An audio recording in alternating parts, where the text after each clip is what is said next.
C'est maintenant le moment de la revue de presse des Hebdos de quartier en compagnie de la journaliste Aimée Lemieux. Bonjour Aimée. Salut. Alors, on va débuter avec l'informateur de Rivière-des-Prairies, l'administration de la mairesse Chantal Rouleau, qui priorise le développement économique pour la prochaine année.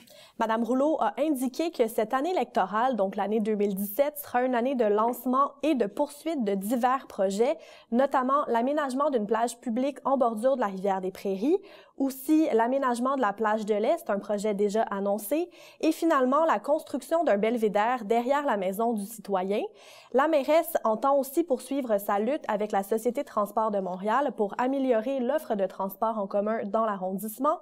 Et finalement, un dernier axe dont il a été question, c'est de garder la perspective de développement durable dans le développement économique de 2017, donc verdir les grands espaces, investir dans l'agriculture urbaine, comme quoi le développement économique va se faire de façon écologique et va se faire de façon verte. Donc voilà les promesses donc de Mme Rouleau, la mairesse de Rivière-des-Prairies, Pointe-aux-Trembles.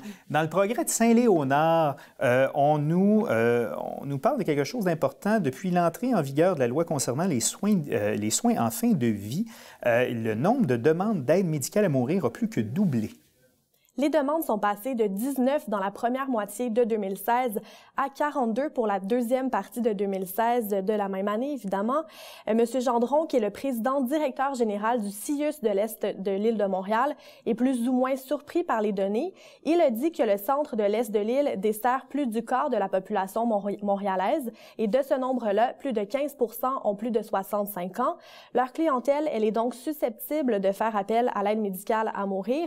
Monsieur Gendron a également précisé que les patients en parlent de plus en plus librement, ouvertement, sans tabou. Alors, il s'attend à ce que les demandes augmentent prochainement, dans les prochains temps.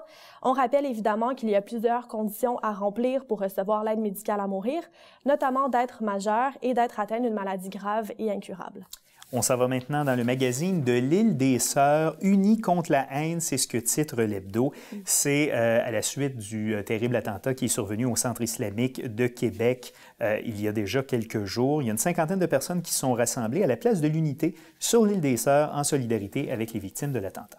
Ce sont des représentants de différentes minorités religieuses qui étaient sur place lundi le 30 janvier. Ils se sont montrés unis, solidaires. Après une minute de silence, les représentants des communautés musulmanes, juives et chrétiennes ont exprimé leur sympathie à l'endroit des victimes de l'attentat à la mosquée.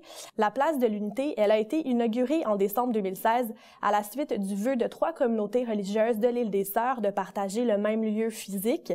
La place de l'Unité, c'est donc une jonction entre une synagogue, une mosquée et une église catholique, un lieu hautement symbolique pour tenir le rassemblement de soutien aux victimes de l'attentat de la Grande Mosquée de Québec.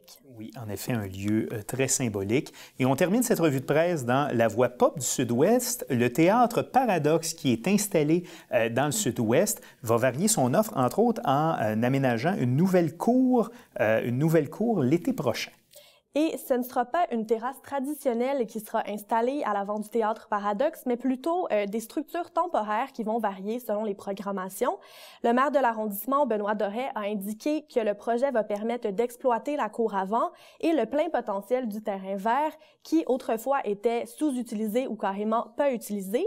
Le théâtre Paradoxe, il faut le noter, il a une vocation sociale, donc en plus de permettre la tenue de spectacles, de concerts, d'événements, il accueille aussi le programme de réinsertion professionnelle qui propose une formation aux 18-35 ans en audiovisuel et en événementiel. Donc, la possibilité de tenir plus d'événements avec l'aménagement de la cour avant va possiblement engendrer un impact financier positif. Alors, une belle nouvelle pour la vie culturelle du Sud-Ouest.